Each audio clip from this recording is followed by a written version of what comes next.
Hi guys, my name is Dr. Butt and I'm one of the course tutors here at WH Medical Courses. Tell me if you've ever been in this situation.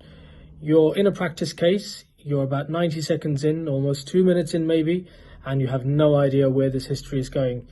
Your heart's beating fast, you're breaking out in a sweat, and you don't know what you're going to do next. Does that sound familiar? If so, what you need is a system that you can fall back on in cases where you're a little bit stuck. And this is when mnemonics come in really handy. There's a particular mnemonic called vitamin CDE, which I have always used, including in my medical training years, to help identify potential differential diagnoses. And we'll go through these as an example case. Let's say a patient has presented with leg pain and you don't know what's going on. So what you can do is start to think about diagnoses by system or by type of problem. For example, vascular. V is for vascular. You're going to ask the patient about intermittent claudication type symptoms. If that isn't it, you're going to move on from V to I.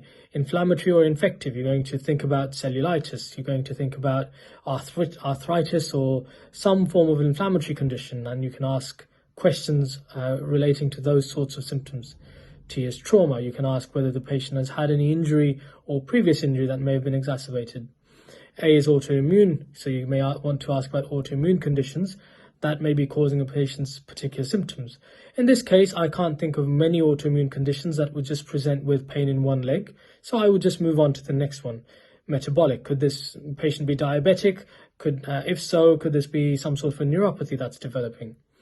So I'm going to ask about that. The second I is iatrogenic or idiopathic. Has this been caused by a physician? Has this patient had recent surgery or any work done to a joint, or have they been under a physiotherapist? Or could this be idiopathic, whereby it's a condition that there's no obvious cause for? We'll park that one till the end. Move on to neoplastic with N in the vitamin. You're going to ask about symptoms relating to cancer. For example, has this patient been losing weight? Do they have any bone type pain, any nighttime pain, any sweats and constitutional symptoms? C is for congenital. If this is a new pain, it's unlikely to be congenital, so I'd look to move on from this in this particular case.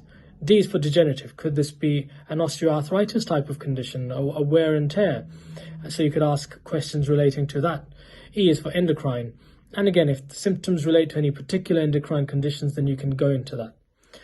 And once you've done all of this, you will most probably have some sort of an idea from the patient's answers as to what type of condition you're dealing with.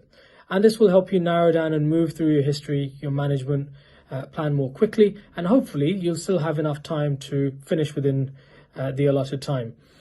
Generally though, you don't want to be waiting 90 seconds to 2 minutes in before you start asking these questions. So I tend to ask them as I go. I tend to weave these questions into my general history taking. There you have it. I hope you found that useful. The mnemonic once again is vitamin CDE.